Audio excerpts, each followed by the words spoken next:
Hi everyone, I'm Dani Walker, you're watching Pageant Access. Today's episode is going to answer the question, do I have to compete in an optional competition to win a crown at National American Miss?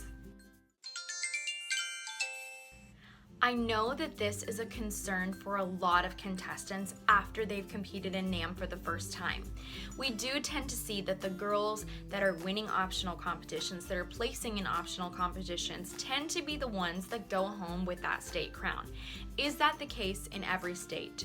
No. In fact, I just saw a state pageant where the state queen who had entered optionals didn't place in those optionals, didn't go home with any optional placements or awards, and still went home as the queen. But I think at NAM there is this tendency to believe that competing in optionals makes you more likely to win the crown. Obviously, I competed for many years and I really enjoyed the optional competitions. When I first started in 2004, I entered two optionals. I entered casual wear and I entered talent, and I placed in both of those at state, which till this day doesn't cease to amaze me because I had no idea what I was doing. It was my second pageant and the one I had done before that was nothing like National American Miss, so I literally still can't believe I placed in two optionals that year.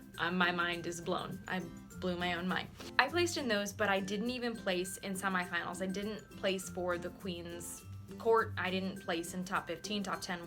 I don't remember what it was that year, but I didn't place at all. That's not actually very uncommon at National American Miss. Now, as I progressed the next year, I was placing and winning optionals in 2005, and then I made Queen's Court. And then the year after that, I came back and I placed and won some optionals, and then I went on to win the state crown. Now, I know from my perspective and actually experiencing all of that placing in those optionals really didn't help me to win the Queen's crown. No judge came up to me and said, hey, I heard you did well in optionals, so we thought that you would be the choice. So I always get a little sad when people attribute a state queen winning to doing well in optionals. Those are definitely a separate panel of judges. They're not hanging out all weekend and saying, hey, guess what? She can sing really well. She should be the state queen. I just want you to know, look out for that girl. That's not happening. There's no conspiracy going on. But let me try to demystify this idea, this conspiracy about competing in optionals and doing well for the Queen's competition. To me, after competing and after constantly entering optionals and constantly placing or not placing, by the way, I competed at NAM in 2004, went to nationals, didn't get anything.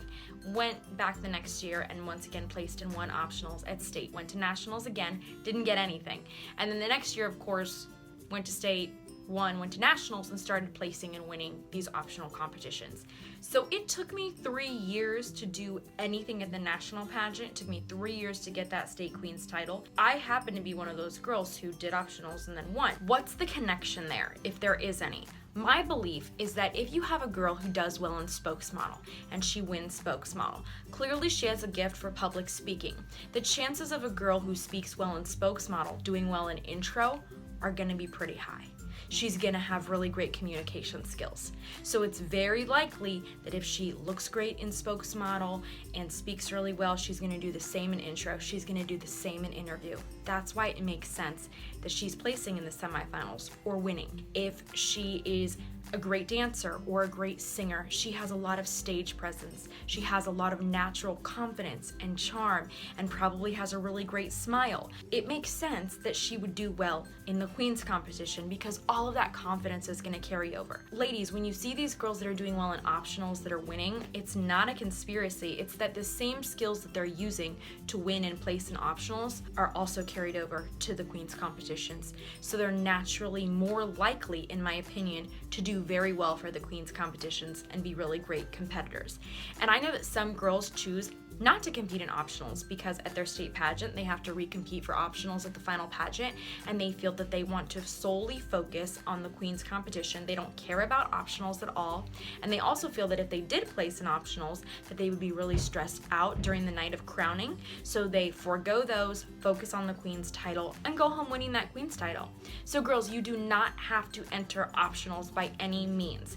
It is, of course, another opportunity to qualify for the national competition. in my opinion, it was a great opportunity for me to get my nerves out during the pageant because optionals were always before the Queen's competitions. So I would get out on stage and I'll kind of make myself really comfortable out there, and I would get a feeling for the stage. I think that really helped me personally, but for other girls, it makes them really nervous. So to each their own. Don't be concerned about what other girls are doing. If it is your goal to win that state Queen's title and you don't care about optionals, then don't care about optionals. Just go in for the Queen's title. It's not going to affect your chances. If you have any questions about National American Miss or other pageants or want to request a video, please leave those in the comment section below. I'm always listening to you guys.